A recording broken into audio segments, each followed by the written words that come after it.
Hello everyone and welcome back to Lucky Loaders 15, where I'll be giving you two selections for tomorrow's racing. Now before we get into them, I quickly just want to reflect on how our tips performed today.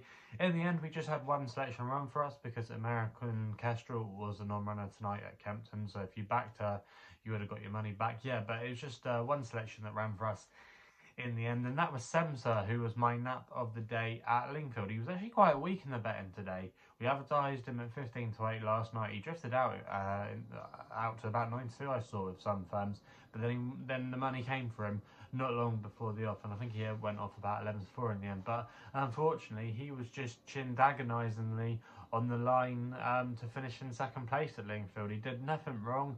I thought he was given every chance by Shane Kelly, and he probably wasn't helped by the fact that he had to go and make his own running, or was probably a little bit too handy for his own liking, which in the end probably just paid to his chances, because he just had a great big target sign on his back for the others to come and get him, and in the end it just wasn't to be. So yeah, it was frustrating there, because I thought he had a solid chance on paper, and he's a horse that I'm not going to give up on. I think there are still races to be had with him, and it'd be interesting to see where he pitches up next. But I have to say, it has been disappointing the last few days, but there's plenty of time still to go in January to turn things around, and hopefully we can have some winners for you tomorrow. So like I said at the top of the video, I've got two selections for tomorrow's racing, and we're going to be going to Catterick, to the North Yorkshire National, for my next best of the day. It's in the 240, and I'm going to go here with Almazhar Garde for Luca Morgan, claiming 5.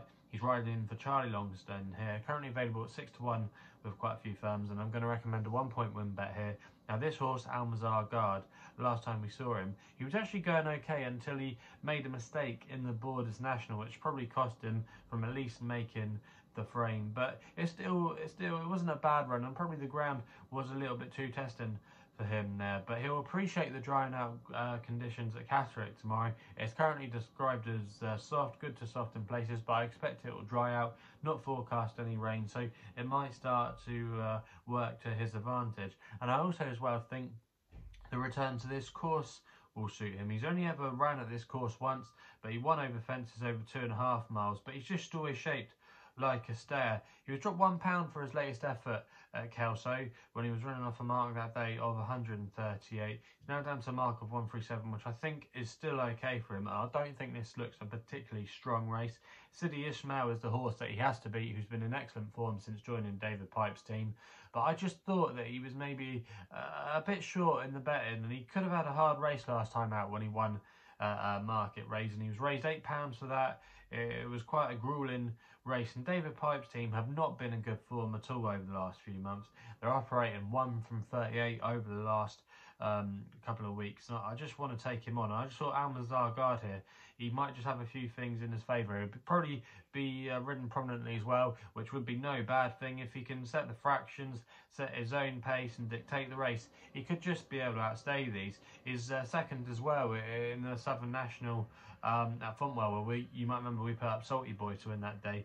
That reads particularly well in the context of this race, and I thought if he was to run up to that level, I think he might win this race. Luca Morgan as well helps him, take him £5 off. Charlie Longston's team are in good form. I just thought there was quite a lot in the favour of Almazhar Garde, and that's why he's going to be my next best of the day in the 240 at Catterick.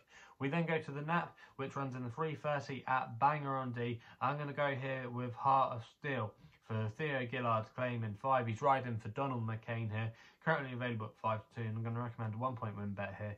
Now this horse, Heart of Steel, does need to bounce back from a disappointing run last time out at Haydock, but he had a couple of excuses there. It was a higher grade, and also as well he was badly hampered. He was probably beaten at the time, but yeah, that didn't help his cause at all. But I think this is going to be a lot easier for him tomorrow, and he might just be able to get his own way in things out in front and dictate this race. He's a horse who likes to get on with things. He can get into a good rhythm, and he can be quite hard to peg back. This is a class drop. He's off a mark of 120. Theo Gillard knows his horse well, claims a £5.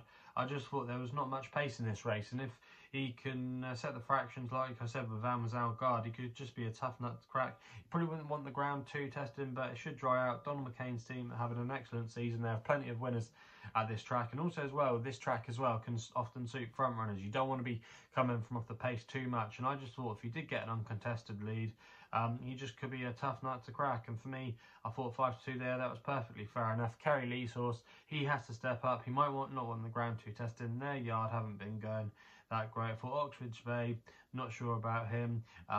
You had DJ Jeffrey's horse. Again, I'm not so sure about him. I just thought this wasn't a particularly strong race for the grade. And Hart still, if he ran anywhere near that Haydock race last time out, I just think he would actually go pretty close in this. And for me, I just thought he would take all the beating, was the most solid option. So yeah, they're going to be my 2 selections for tomorrow's racing. Let me know in the comments box below what you're going to be backing tomorrow. If you're still enjoying these videos, remember to hit the subscribe button and follow me on social media, where my handle is @LuckyLoader15. And if you want to find out a little bit more about myself, my website is www.chrisloaderracing.co.uk. So please game responsibly. Hopefully we can have some winners for you tomorrow, and we'll be seeing you soon.